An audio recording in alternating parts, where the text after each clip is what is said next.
what is IELTS? The modes, modules, versions? Are you aware of the assessment criteria of speaking? Do you know the 5 key factors of fluency and coherence and lexical resources? So if you want to know about it, watch my previous videos. Till then, for more information and updates, stay tuned.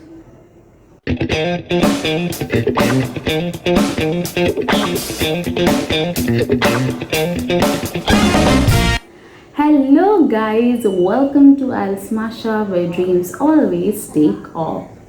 So, in today's video, we are going to talk about the 2 band descriptors of speech: grammatical range and accuracy and pronunciation. So, let's get started. So, under grammatical range and accuracy, the examiner will see that whether we are placing the prepositions, conjunctions, articles in their correct places or not. So this is what grammatical range and accuracy is all about. So there are 3 key factors under grammatical range and accuracy, and they are range of sentence structures, range of grammar tenses, and lastly, avoiding errors.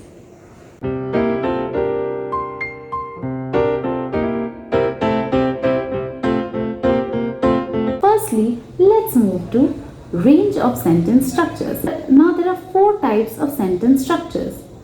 First is simple sentences, second compound sentences, third complex sentences, and fourth is compound complex sentences.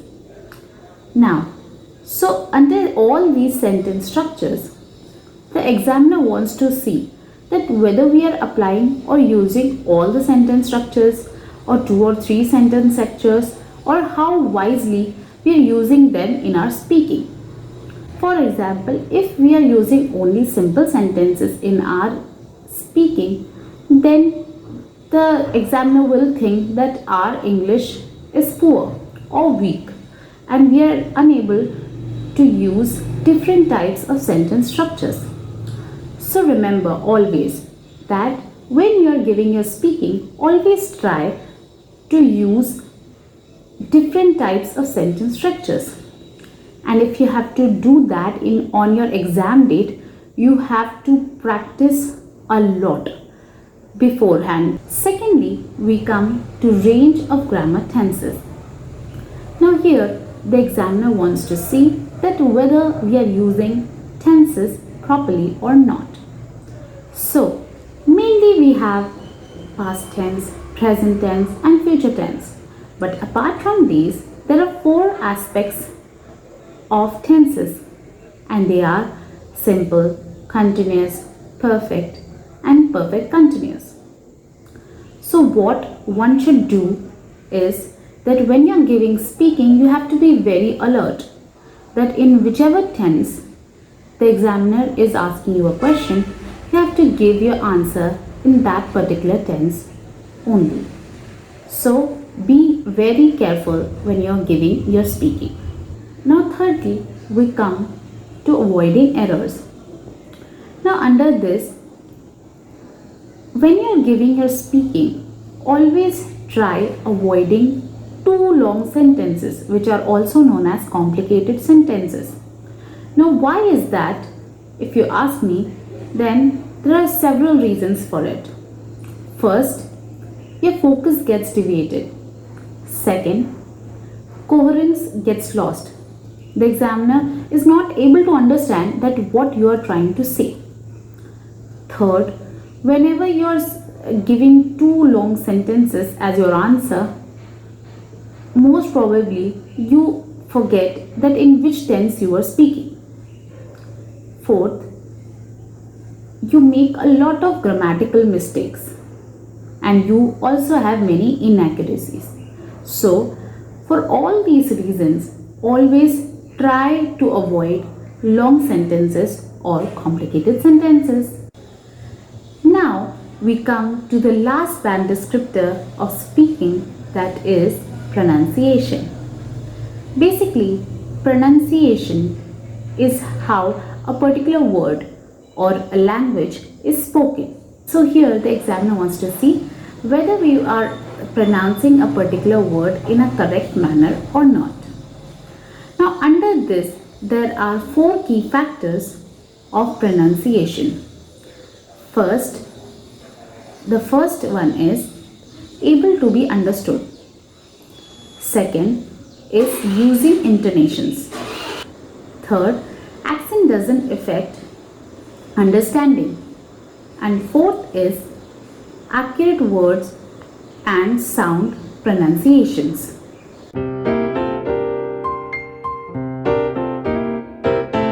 So let's move on to the first key factor of pronunciation, that is able to be understood.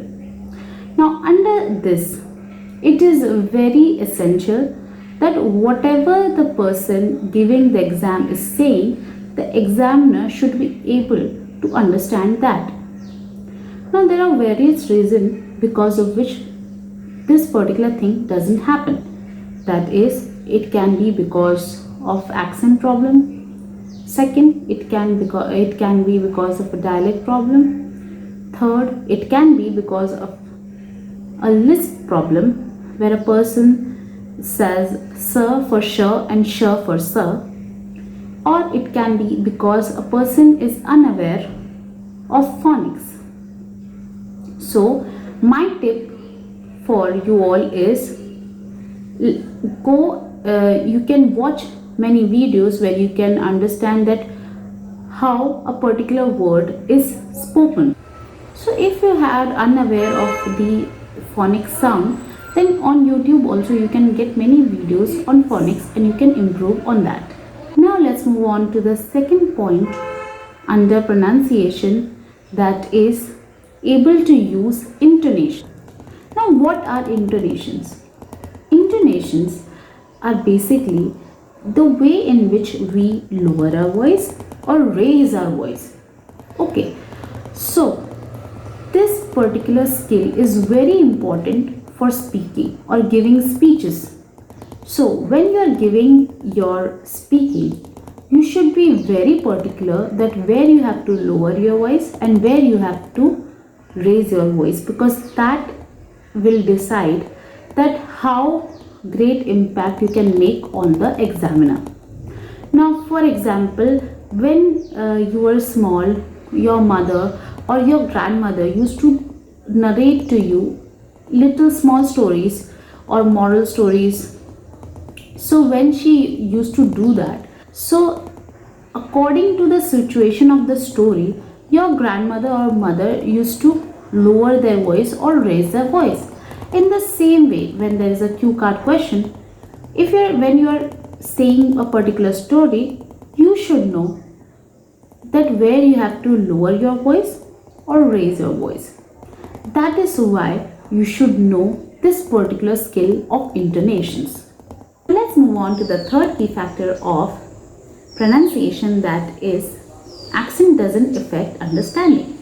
Now it is a little bit similar to the first point, but it only focuses on accent.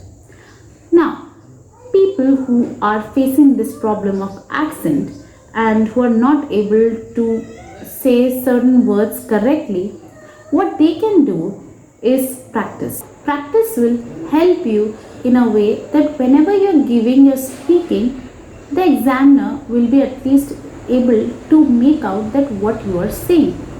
So practice. So let's move on to the last key factor of pronunciation, that is accurate word and sound pronunciation. Now here the examiner wants to see that whether we are able to pronounce a particular word correctly or not, and whether we are able to make the correct sound for a particular word or not.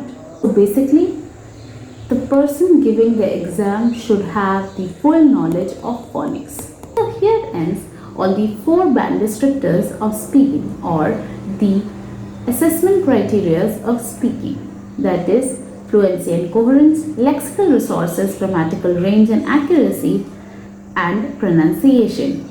So if you have more questions regarding all of this, you can ask me in the comment section. So if you like today's video, then press the like button and subscribe to my channel. That's all from my side. Thank you and have a great day ahead.